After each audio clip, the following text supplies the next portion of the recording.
though our countries are thousands of miles apart, our connection is intimate and strong. We share some familiar history by emerging from colonial rule and rising above our challenging past.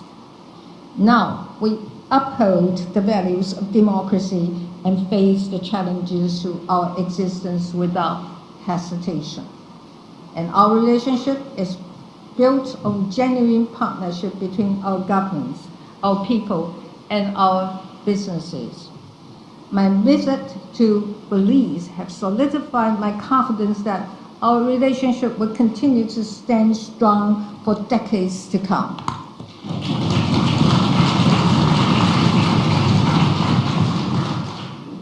Let me conclude my address by reiterating what I said here 5 years ago.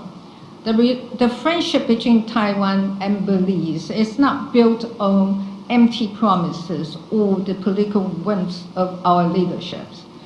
This is a friendship that, for the past 34 years, has led to results that have benefited people from both our countries.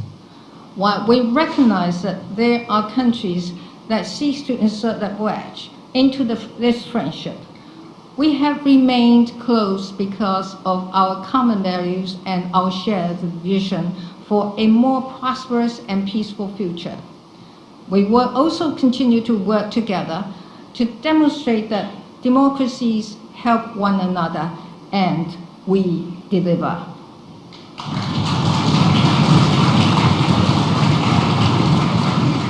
Here, in the presence of true friends, please allow me to reaffirm Taiwan's steadfast commitment to our bilateral partnership.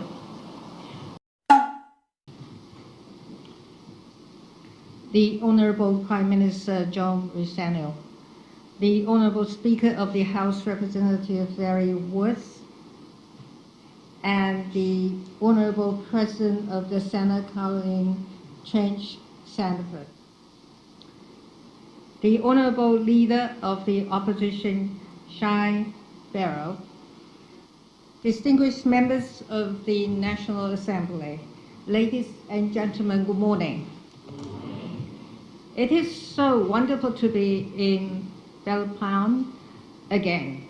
I cannot believe it has been 5 years since I last saw you, and actually we last saw one another.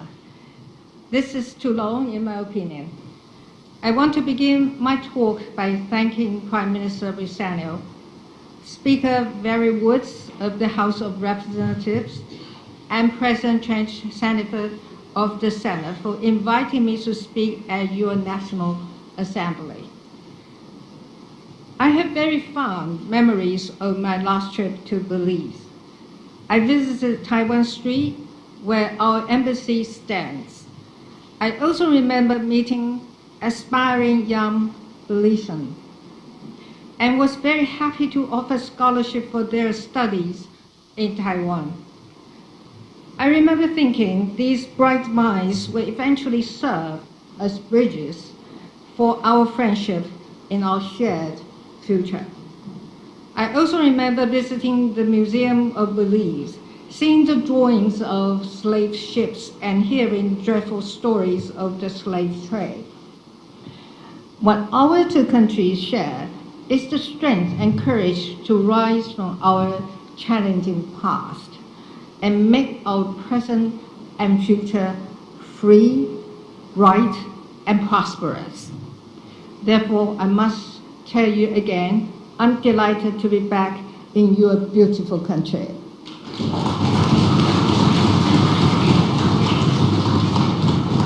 I would really have loved to come to Belize earlier. However, most of us were grounded by the COVID-19 pandemic. And as we work diligently to move towards the post-pandemic era, more challenges await us. For example, climate change, economic downturn, inflation, and most challenging of all, expansionist threats from authoritarian regimes. The people of Taiwan face constant threats and pressure from the neighbor on the other side of the Taiwan Strait. While Taiwan's relationship with democracies around the world have grown stronger in recent years, we continue to be excluded from participating in international organizations and serving as a productive member of the international community.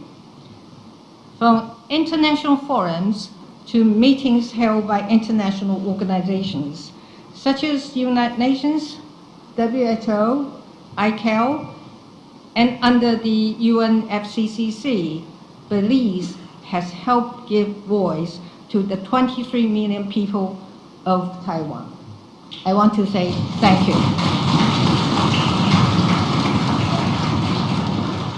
Not only that, Belize continues to be Taiwan's strongest and most powerful advocate for our international participation. Moreover, last May, in this very chamber, your National Assembly members unanimously passed a motion to support Taiwan's participation in international organizations. And a motion supporting democratic Taiwan was also passed a few days ago. On behalf of the people of Taiwan, I want to take this opportunity to express our sincere gratitude to the government of Belize and all the members of the House and the Senate. Your unwavering friendship and support means so much to us. Thank you.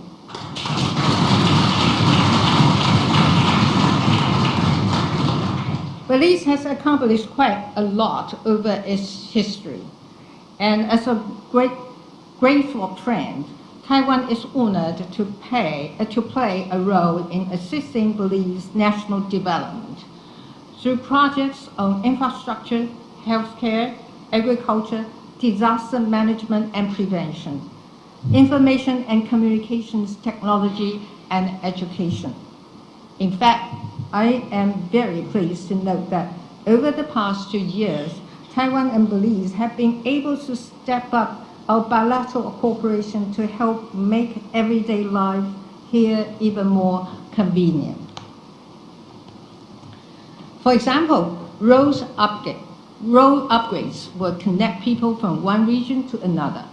We are also working together to bring clean water to rural areas.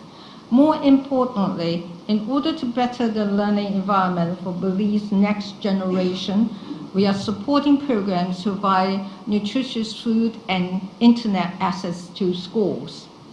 In addition, an upgrade to provide more comprehensive healthcare facilities on Belizean islands, the San Pedro General Hospital will soon commence.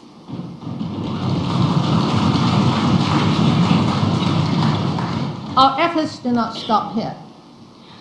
Through our joint women endowment projects, Belizean women are able to receive vocational training and financial support to fulfill their entrepreneurial aspiration. To this date, the program has directly assisted over 700 women and benefited more than 2,000 people in Belize. The ICDF scholarship and the MOFA Taiwan scholarship have also brought 500 Belizean students to Taiwan to attend schools. It is also my hope to welcome even more students to come study in Taiwan. These projects, one ranging in scope, a testament to our close cooperation and substantive contribution to Belizean society.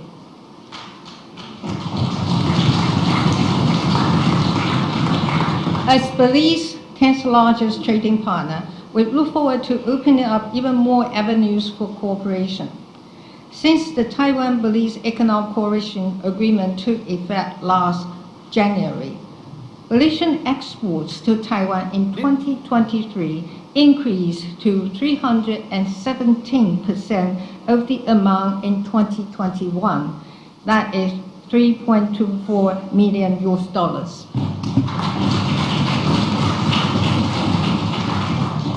One such example is Marie Shop's hot sauce, which is already very popular in Taiwan and already one of my personal favorites. Congratulations.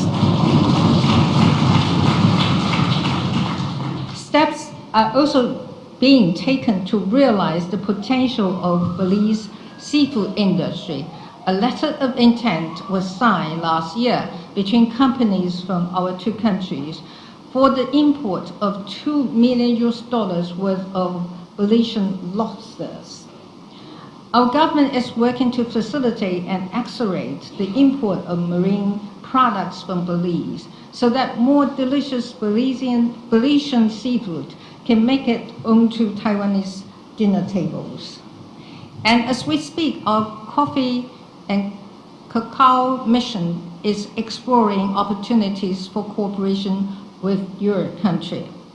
Spurred on by the Taiwan-Belize Economic Cooperation Agreement, our economies can look forward to even closer engagement. Even though our countries are thousands of miles apart, our connection is intimate and strong. We share some familiar history by emerging from colonial rule and rising above our challenging past. Now, we uphold the values of democracy and face the challenges to our existence without hesitation. Both our countries' success is testament to what courage, hard work, determination, and diligence can achieve. And our relationship is built on genuine partnership between our governments, our people, and our businesses. My visit to Belize has solidified my confidence that our relationship will continue to stand strong for decades to come.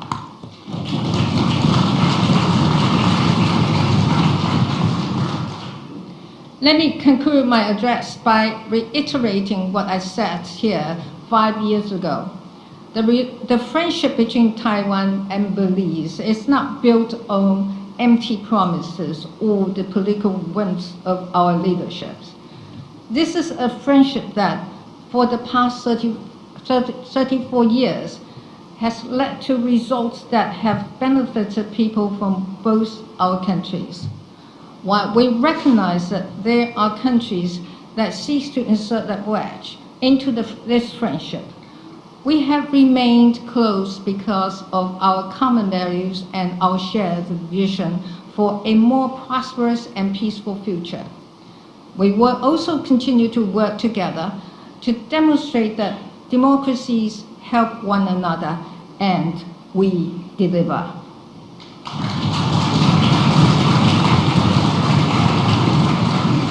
Here, in the presence of true friends, please allow me to reaffirm Taiwan's steadfast commitment to our bilateral partnership. I want to once again thank Prime Minister Rizano, Speaker Woods, President Chen Sandiford, Leader of the Opposition Barrow, and all members of the National Assembly for your hospitality and for inviting me to address you here today. Thank you. Thank you so much.